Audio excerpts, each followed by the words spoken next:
Purihin ng Panginoon sa umagang ito. Tayo po makakarinig ng isang magandang mensahe.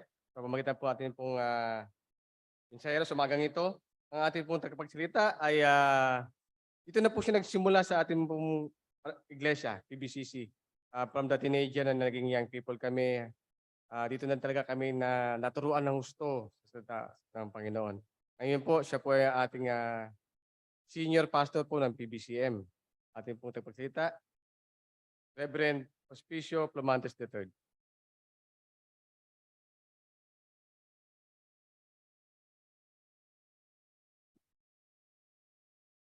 Salamat, Brother Juni. Magandang umaga po sa bawat isa sa atin. Topic po natin for this morning ay pinamagatang Solomon's Prayer for Wisdom. At makikita po natin to sa text na binasa kanina sa 1 Kings chapter 3 verses 1 to 15. Siguro tayo po muna ay manalangin.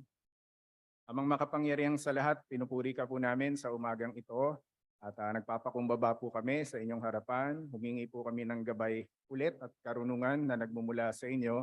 Dalangin po namin na mangusap ka po sa amin at sa pakikinig po ng iyong salita ay patuloy ka po naming masamba ngayong umagang ito. Purihin ka, Panginoon, at pasalamatan at ang lahat na ito aming dalangin sa iyo sa pangalan ng Panginoong Jesus. Amen. Now, sino po ba si King Solomon? Makikita po natin, anak po siya ni King David. And si David po ay naghari sa Hebron for 7 years and 6 months. And during this time, 6 po yung kanyang naging anak.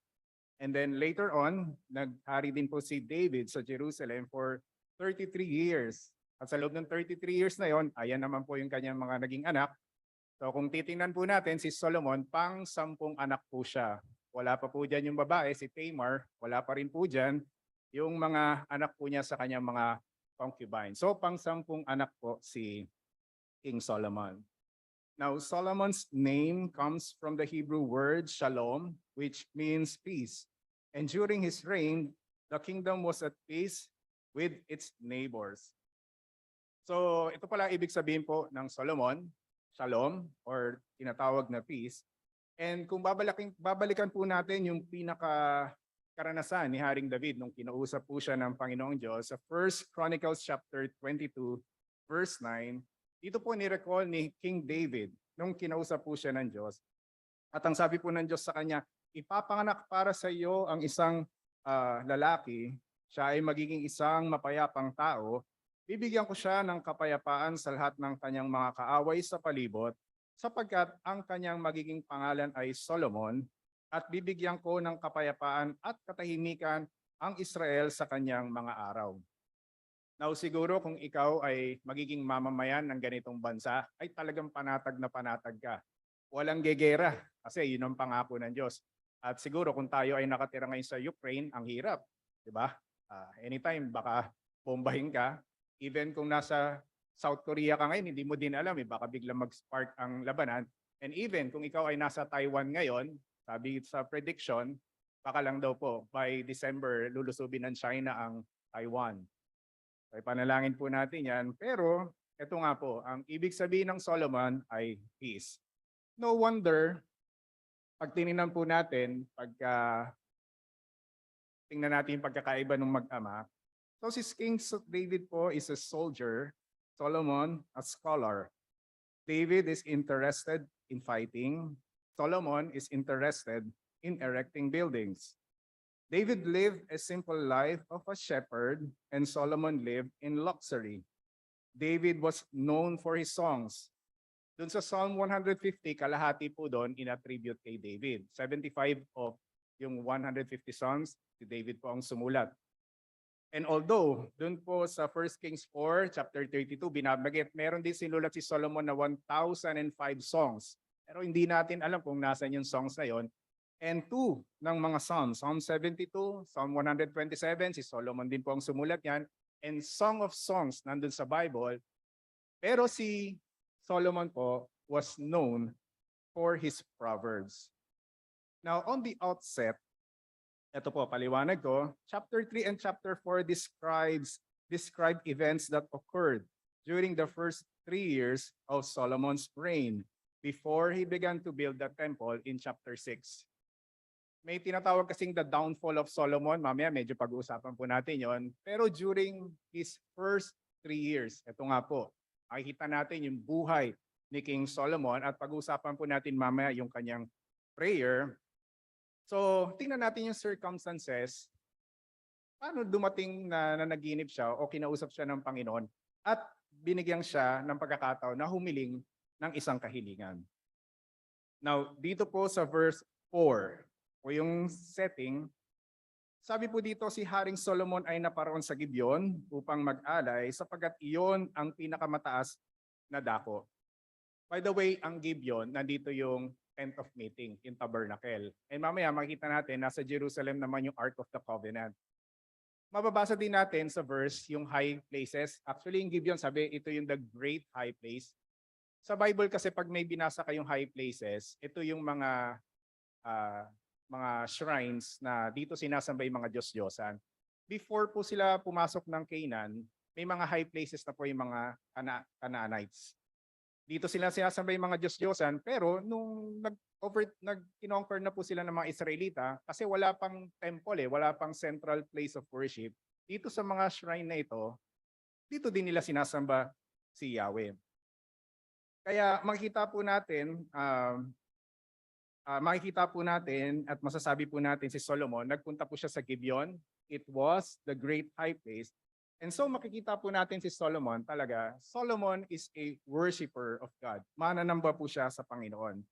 At bakit po natin masasabi na siya ay mananamba sa Panginoon? Tinignan ko yung cross-reference nito para yung story at gusto ko lang tingnan o kunin po natin itong nakasulat sa 2 Chronicles chapter 1 verse 6. And una, bakit po natin masasabi na siya ay mananamba?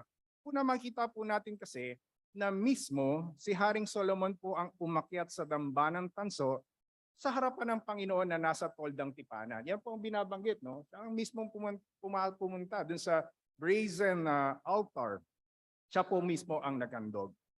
Pangalawa, makikita po natin yung masyadong bongga yung kanyang paghandog. Bakit? Kasi sabi po dito, naghandog siya ng 1,000 burnt offerings. Hindi ko alam kung eksaktong 1,000 yan or maybe ang ibig lang sabihin yan, hindi mabilang na burnt offerings. And siguro pag yung iba, siguro pag nandun tayo, actually sinasabi nga kung festival po ito, 7 days yan Kasi inisip ko, kaya-kayang katayin yung 1,000. Sa tingin nyo, kaya-kayang i-offer yon susunugin, kakatayin. Yung 1,000 na burnt offering, parang hindi kakayanin kaya ba ng isang araw po yon? Pero sabi nung iba, ito siguro umabot to ng 7 days. And sa iba, siguro sabihin, napaka-sayang naman. Dapat kinaldereta na lang yun o kinain na lang natin 1,000 na burnt offerings.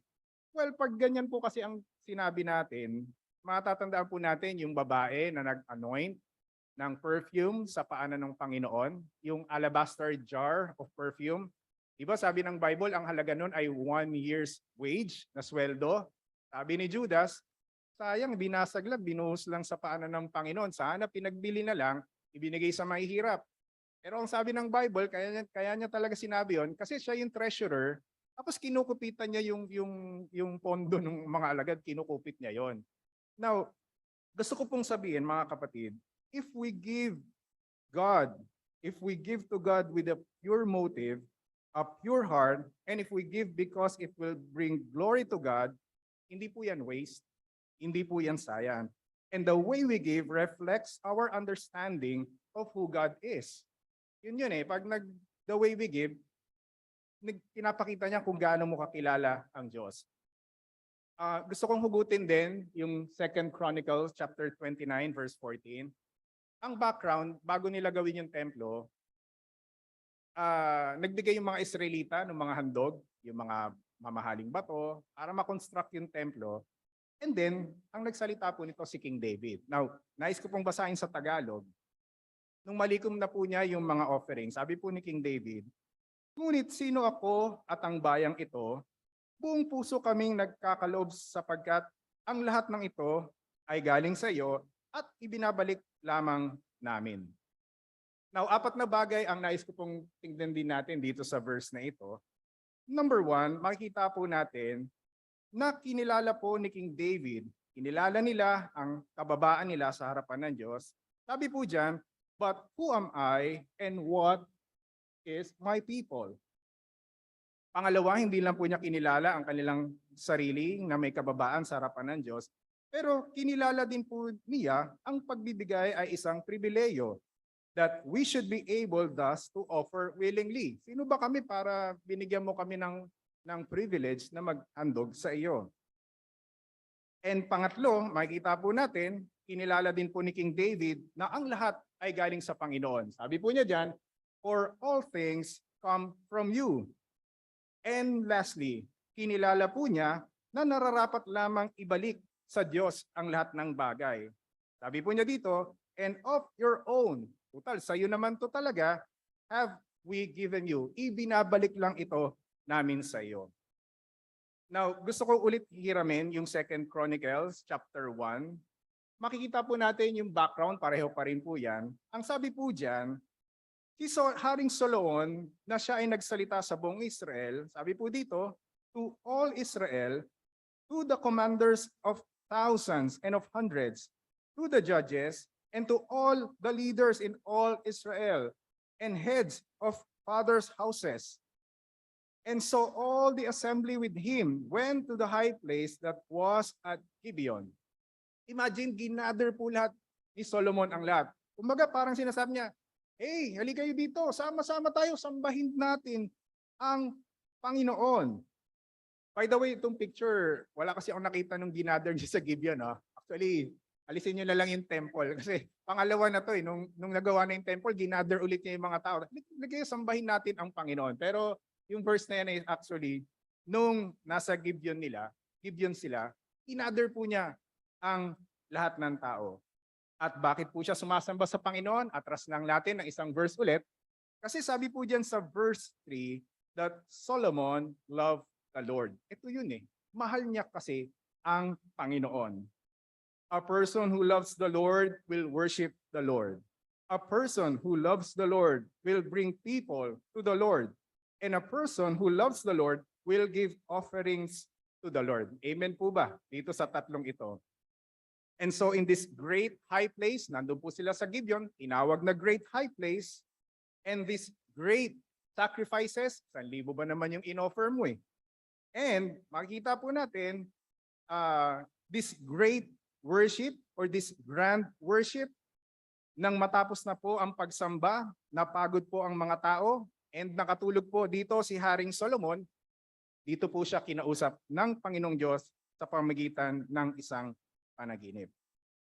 And so sabi po dito sa verse 5, sa Gibeon ay nagpakita ang Panginoon kay Solomon sa panaginip sa gabi at sinabi ng Diyos, hingin mo kung ano ang ibibigay ko sa iyo.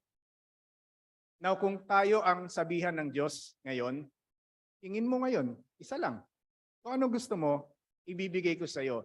And siguro, sige, partida na rin, mag-isip na kayo ngayon kasi sa dulo, gagawin po natin yon. Hindi ko naman ginagawa ito sa message, pero nung pine-prepare ko po ito, ano naman masama, di ba? Gusto nga ng Panginoon, humingi tayo sa Kanya. So mag-isip na kayo ngayon.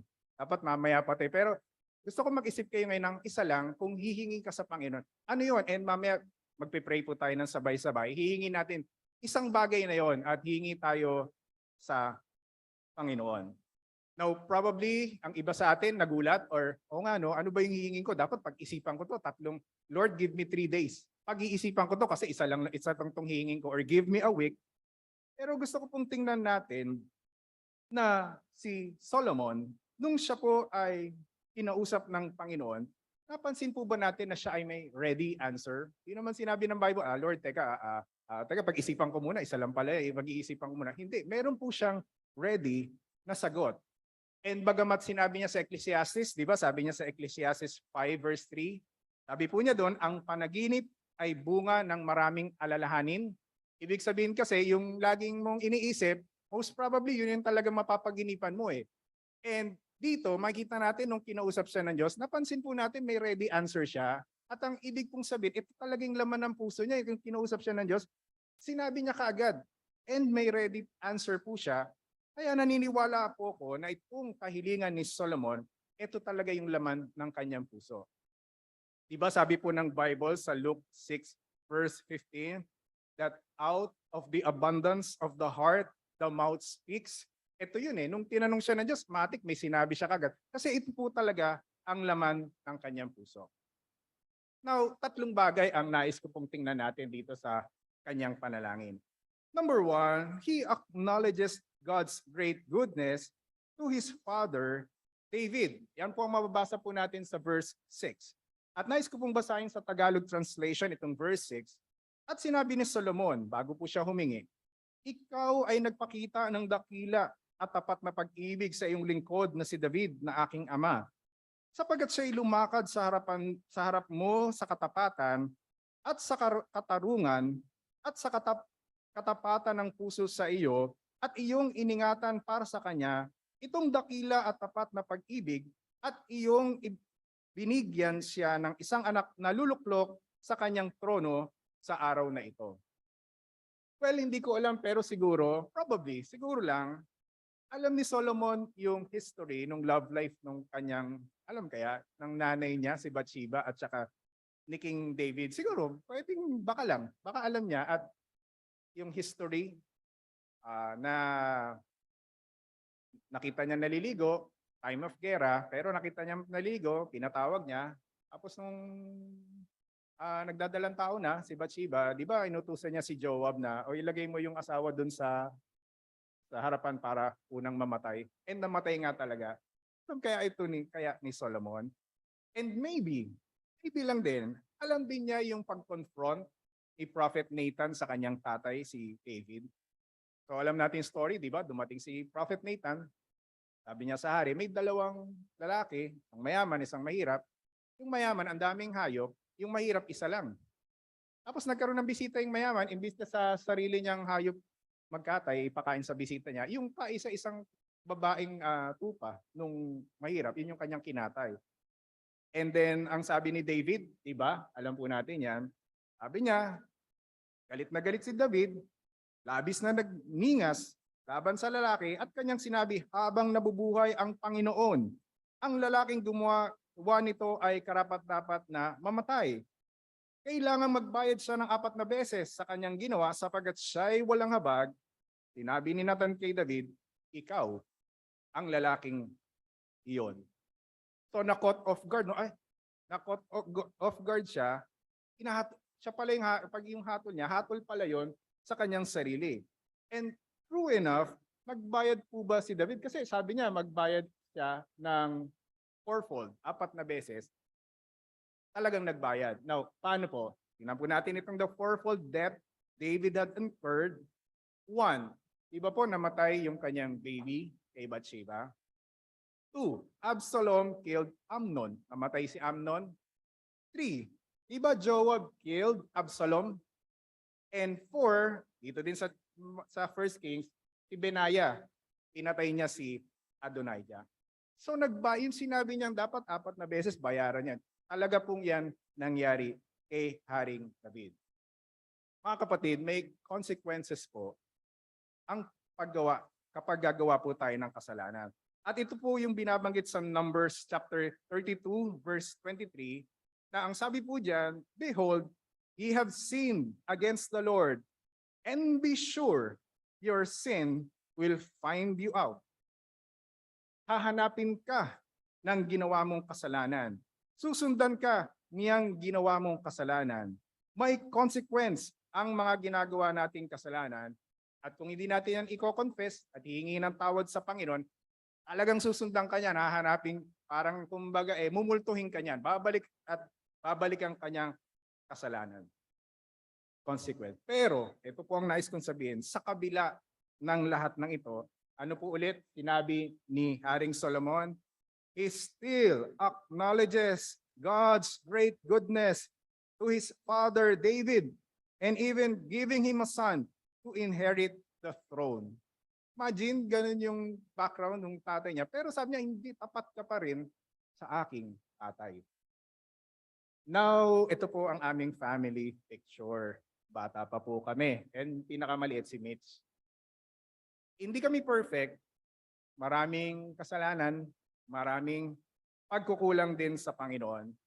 Pero pag titingnan ko yan, magkakaroon ng conclusion, overall, tapat ang Diyos sa pamilya namin. Now, hindi ko alam kung minsan gawin niyo yan. Tingnan niyo po yung family picture niyo po. Tingnan niyo lang po. And then, sa dulo, magkakaroon ka ng conclusion, hindi man perfect itong family namin, pero Diyos, o Diyos, tapat ka dito sa aming pamilya.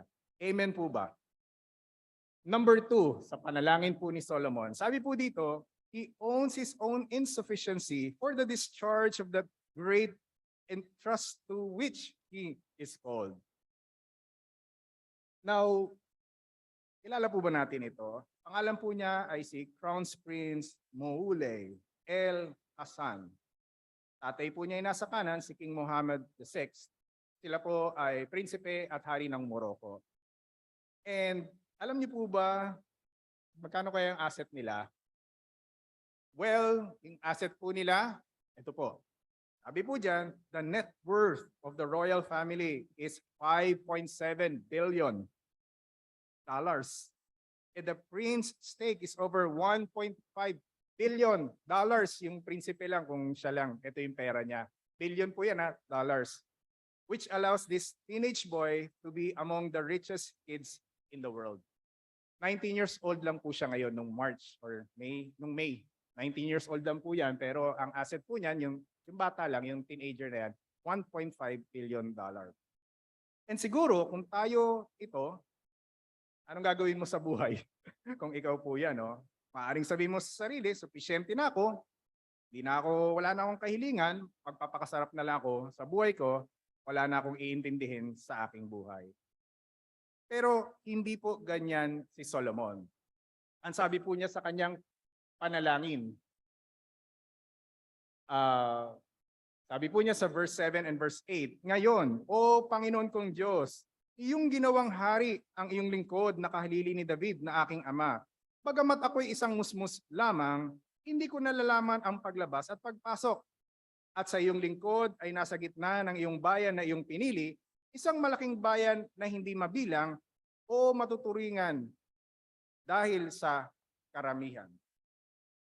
Now, si Solomon, anong edad niya nung nanaginip po siya at kinausap siya ng Diyos? Probably 20 years old po siya.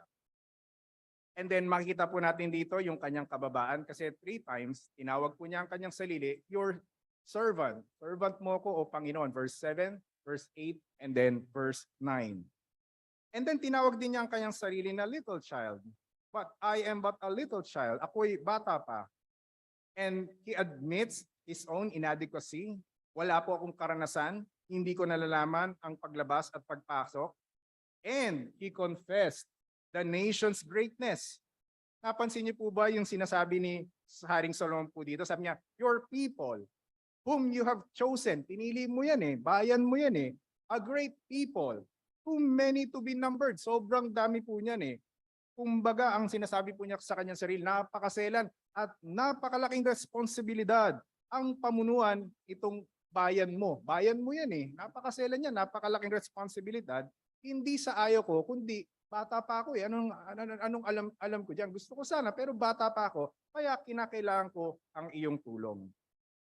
Well, actually sa ancient Near East noon, meron naman sila mga advisor eh. And naalala ko si Daniel, 'di ba nung na-interpret po niya yung dream ni Nebuchadnezzar? 'Di ba? Anong sabi sa kanya ni King Nebuchadnezzar? 'Di ba sabi po dito, bukod sa ginawa siyang tagapamahala ng buong lalawigan ng Babylonia, ginawa din po siyang unong tagapamahala ng lahat ng mga pantas. Yung mga advisors, counselor, ayun, head si Daniel. And si King Solomon, kahit bata pa siya, meron naman mga advisor yan, pero makikita natin yung desire ng kanyang puso. Lord, ang gusto ko, yung wisdom na nanggagaling po sa inyo.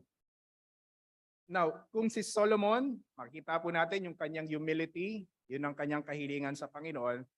Pero hindi ko din maiwasan, tingnan natin yung opposite nito eh, no? Bago siya lumukmok ng hari. Now, kilala niyo po ba yung overconfident? Kasi si Solomon very humble. Pero meron siyang kapatid, very overconfident naman, very overconfident, tsaka self-proclaimed king.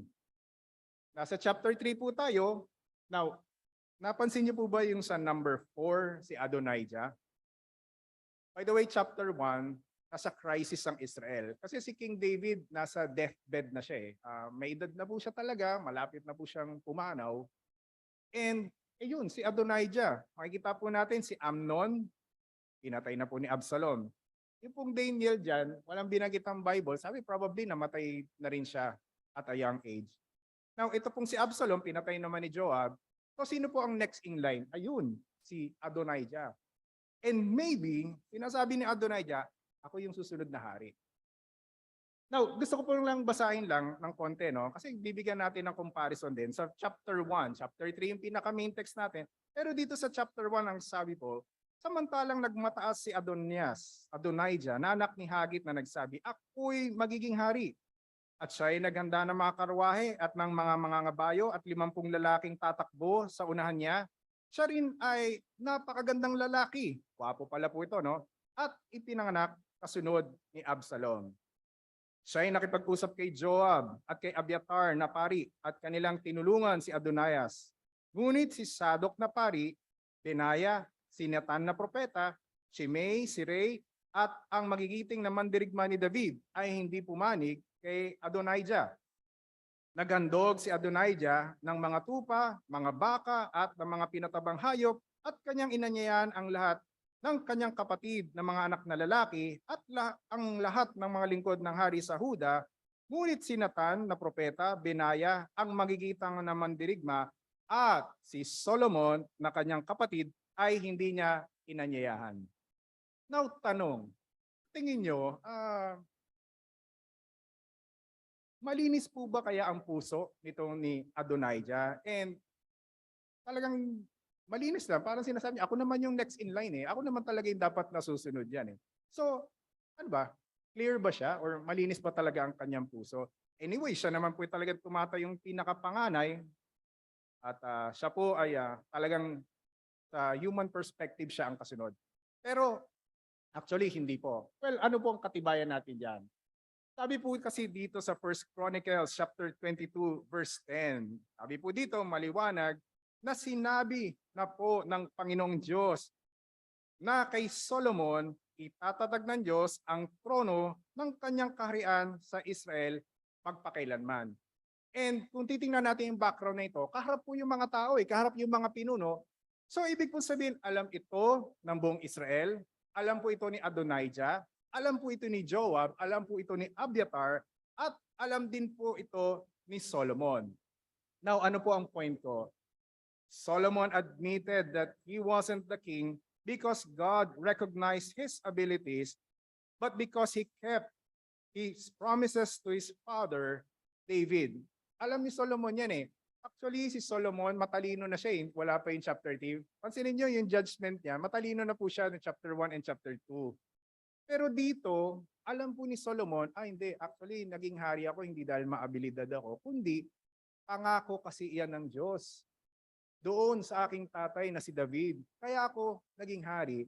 At yun po ang nagre-remind sa kanya kung bakit nananatili po siyang na humble at iniisip po niya ang lahat na ito. Nangyari ito na siya ay maging hari because sa katapatan ng Diyos sa kanyang tatay. So matapos po na makita niya ang katapatan ng Diyos sa kanyang ama, matapos po niyang tingnan ang kanyang sarili sa harapan ng Diyos, ngayon ay hihiling naman po siya para sa bayan ng Diyos. At ito po, yung pinaka-kahilingan po niya, he begs of God to give him wisdom. So sabi po dito sa verse 9, bigyan mo ang iyong lingkod ng isang mapag-unawang isipan para saan? Para magmalaki? Para sa kanyang sarili? Para sumikat siya? Para bumilib ang mga tao sa kanya at sabihin ang talino talaga nitong Haring Solomon? Now, hindi po. Kasi ang sabi po dyan, upang makilala ang mabuti at ang masama, sapagkat sino ang makapamamahala dito sa iyong malaking bayan.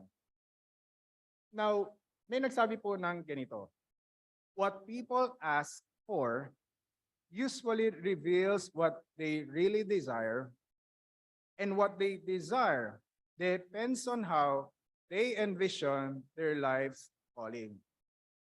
Kung ano daw yung normally yung yung i-ask mo, yung hihingin mo, yun ang talagang laman ng puso mo, yun ang desire mo. And kung ano ang desire ng puso mo, yun yung talagang doon umiikot yung buhay mo eh. Yun yung pananaw mo talaga sa buhay. Now, siguro po kung si Solomon ay isang mangangalakal, ano ang kanyang hihilingin? Ang hihilingin po niya, kumita ng malaki. Kung si Solomon po ay isang mandirigma, ano ang kanyang hihilingin?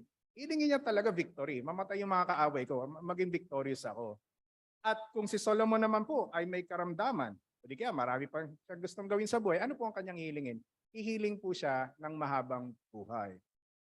But Solomon saw himself as a youthful leader who desperately needed wisdom so he could adequately serve God's chosen people. Ito po ang kanyang kahilingan para mapaglingkuran ang bayan ng Diyos. Now, may nagsabi po ng ganito that joy, para ka magkaroon ng joy, unahin mo ang Panginoon and then serve other people and then ihuli mo ang iyong sarili. At ano ang naging tugon ng Panginoong Diyos sa kanyang kahilingan? Ang sabi po dito sa verse 10, and it pleased the Lord. Ikinalugod ng Panginoon ang hininging ito ni Solomon. Now for sure, marami po tayong hinihiling, marami po ba tayong hinihingi sa Panginoon? Pero siguro ang mas magandang tanong, is God pleased with what we ask of Him? Doon sa hiningi natin, nalugod ba ang Diyos sa tingin nyo? At makikita po natin, ito naman talaga yung sinasabi ng 1 John chapter 5 verse 14, na kung tayo ay humihingi ng ayon sa kalooban ng Diyos, talaga namang ibibigay niya yan at malulugod ang Panginoon. Now, dalawang bagay na masasabi natin kung ano ang bunga kapag nalugod ang Panginoon sa ating panalangin.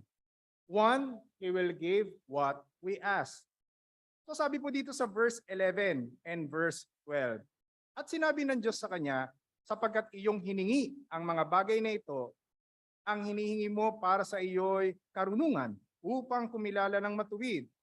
Narito, aking ginagawa ngayon ayon sa iyong salita. So napansin niyo po ba dyan sa verse 12 that, behold, I now do according to your word. Kung ano sinabi mo, sige, yun talagang aking gagawin. Sinabi mo yan, gagawin ko yan. Kaya nga po kung gaano kaimportante, ganun po kaimportante yung seriousness and sincerity natin every time we talk to the Lord. Kasi nga po kung tama ang ating motibo, malinis po ang ating puso at magbibigay ito ng kalwalatian sa Diyos, gagawin po ito ng Diyos. And then napansin po ba natin itong sinasabi ng Panginoon kay Solomon na narito bibigyan kita ng isang pantas at matalinong pag-iisip. Pero pansinin niyo po yung karugtong. Napansin ko po yung karugtong. May idinagdag eh. Ang sabi po dito, na ano pat walang magiging gaya mo na una sa iyo o may babangon mang sino mang tulad pagkamatay mo. Ibig pong sabihin, humingi si Solomon ng karunungan, pero ano napansin yung dagdag? Ang sinabi na Diyos, o sige, bibigyan kita ng karunungan, pero yung karunungan na yan, wala nang mas magiging marunong sa yung tao noon at saka sa future.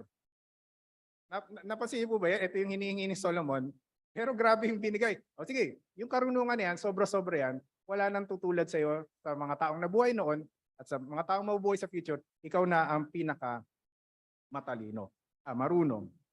Now, naalala ko tong verse na ito. Ito, connect po natin yung mga verses, no? Sabi sa Ephesians chapter 3, verse 20 and 21. Now to Him who is able to do immeasurably more than all we ask or imagine. Ano pong sabi diyan? Sa Diyos, who is able to do. Ayang gawin ng Diyos. Pero sabi diyan, more than all we ask. Kung baga, humingi tayo ng kutsara, ang Diyos, bibigyan niya tayo ng pala. Kasi more than Ito lang, Lord, ito yung hinihingi ko sa iyo, kutsara. Pero ang ibibigay pala niya sa iyo, ayun no, kaya yo, more than we ask, bibigyan kanya ng pala. And isa pa pong bagay na makita, hindi lang niya bibigay sa atin, kung nalugod siya sa atin, yung hinihingi natin. Pero pangalawa, He will also give what we have not asked. So paliwanag po natin dito pa rin po sa verse 11 and verse 13. Sabi po dito, at sinabi ng Diyos sa kanya, sapagkat iyong hiningi ang bagay na ito at hindi mo hinihingi para sa iyo ang mahabang buhay o hinihingi mo man para sa iyo ang mga kayamanan o hinihingi mo man ang buhay ng iyong mga kaaway, kundi ang hinihingi mo para sa iyo ay karunungan upang kumilala ng mabuti. Ano pong sabi sa verse 13? Ibibigay ko sa iyo sa iyo ang hindi mo hinihingi, ang kayamanan at ang karangalan. At andito na naman po yung bonus. Ano pong bonus yan? Sabi po dito, ano pat walang magiging gaya mo sa mga hari sa lahat ng iyong mga araw. Talagang sobra-sobra po yung bonus ng Panginoon. No? Siguro naman po nakaranas po tayo tumanggap sa Panginoon ng mga bagay na hindi po natin hinihingi. Tama po, di ba? Minsan, ay, hindi ko naman hinihingi ito. Nung natanggap ako sa Lord, well, probably ito po yan. Nalugod kasi ang Diyos sa iyo. Kaya yung bagay minsan na hindi mo hiningi, tinadagdag niya lang sa iyo. And ito nga po, naranasan po ito ni King Solomon. Alam po natin itong verse na ito, but seek first. Unahin talaga ang Panginoon, His kingdom and His righteousness. And ang sabi po dito, idadagdag na lang yung word na added. All these things shall be added or will be added to you. Minsan po kasi nakafocus tayo dun sa addition. Ay gusto ko i-add lang ng i-add. Hindi po mag-focus po tayo dun sa first. Unahin po natin ang Panginoon. And yung promise po niya sa atin, idadagdag niya ang lahat ng bagay. Now, gusto ko lang din pong isingit yun sa verse 14. Ito naman po, conditional. Sabi po kasi dito, at kung ikaw ay lalakad sa aking mga daan upang ingatan ang aking mga tuntunin, ano pong sabi, at ang aking mga utos gaya ng paglakad ng iyong amang si David, ay aking pahabain ang iyong mga araw. Kilala po natin to, si Ramon Revilla Sr. Meron po siyang 16 na asawa. And ilan ang anak niya? 83. Sabi ko, paano kaya niya kilala lahat yung 83? Eh pag magkaapo pa yan, paano kaya niya makikilala ang lahat ng yan? Pero si Solomon, ilan po ang asawa niya according sa Bible?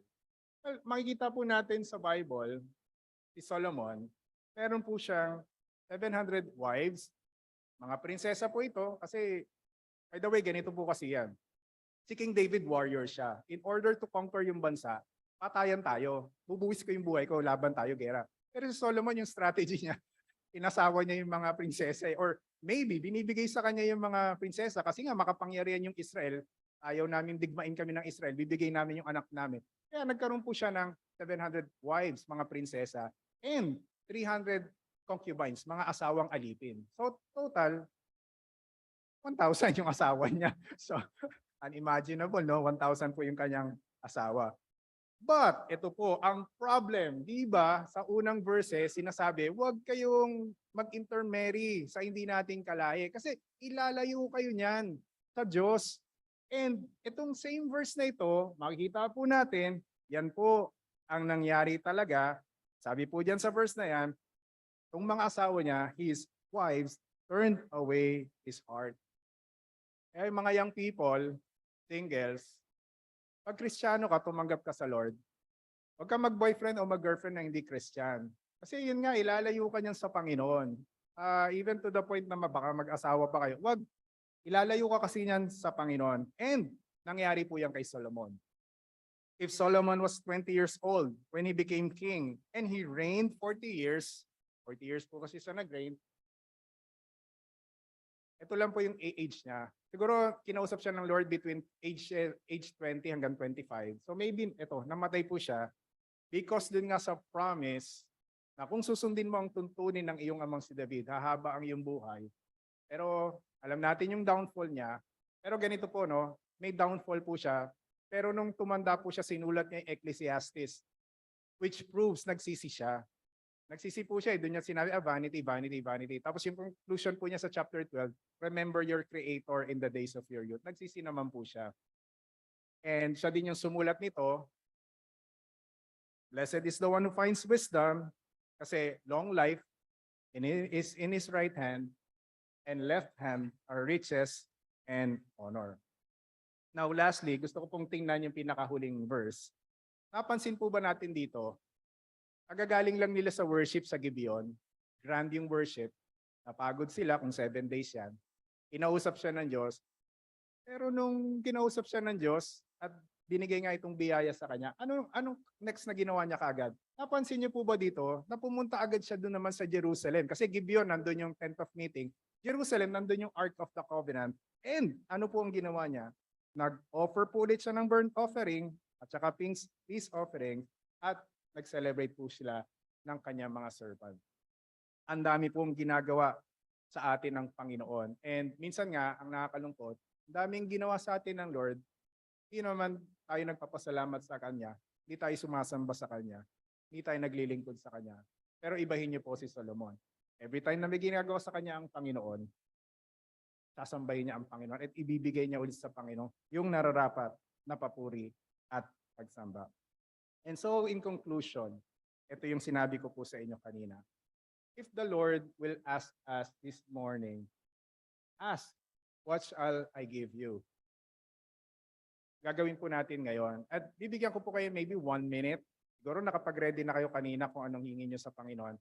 And kung kalooban ng Panginoon, malugod siya sa atin, tandaan niyo po itong araw na to na yung hihilingin natin and hingi tayo ng biyaya sa Panginoon that we will receive kung ano man yung one thing na hihingi natin sa Panginoon. So tayo po ay yumuko, tayo ay mag-pray, bibigyan ko po kayo ng 1 minute. At yung nasa isip niyo po na hilingin sa Panginoon at one thing, hingin na po natin sa Panginoon. And then I'll close po sa prayer.